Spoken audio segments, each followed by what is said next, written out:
in terms of the recovery, we think we have to be very patient. We don't think that the economy will go back to pre-COVID crisis levels until probably early 2022.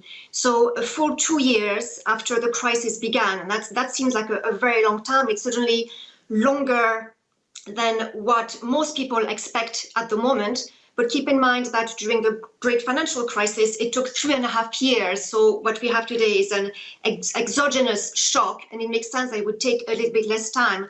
But it's going to be trickier than what most people expect for the economy to recover fully.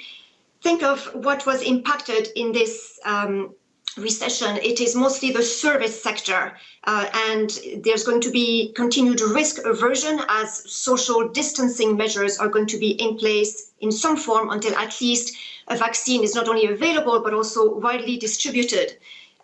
Think about supply chains. There's likely to be some damage to supply chains as different countries open at different paces at different times.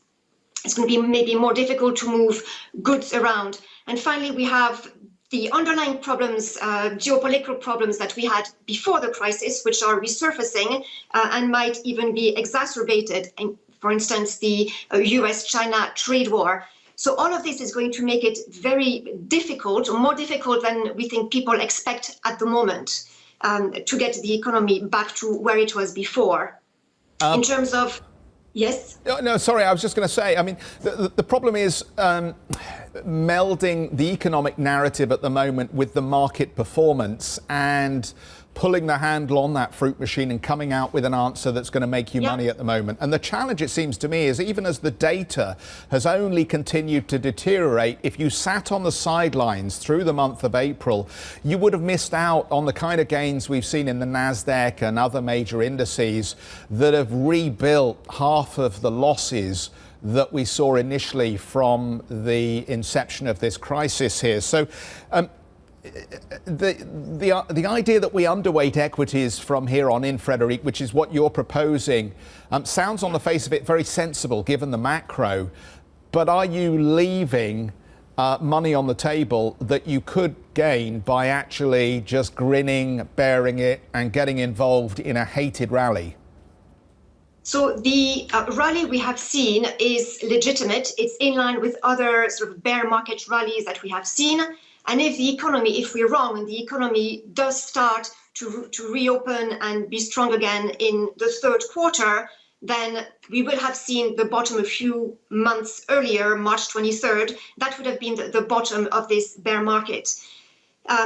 So this, if that assumption is correct, we've had this rally, and this rally is legitimate. But we also think that this rally is very fragile.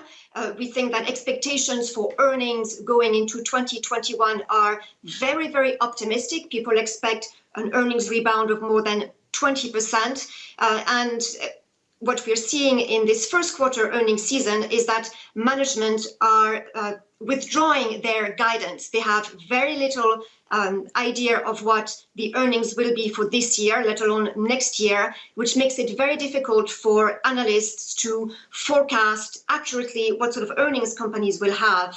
So enjoy the rally. Make sure that what is in your portfolio is of quality, but we think there are maybe better opportunities elsewhere. And it's more prudent to keep some powder dry. I think it's important to look at potential gains, but it's also important to look at the risk and gains trade-off. And in our view, at current levels, it's not particularly attractive for equities. We think it's better to be prudent, as I just mentioned.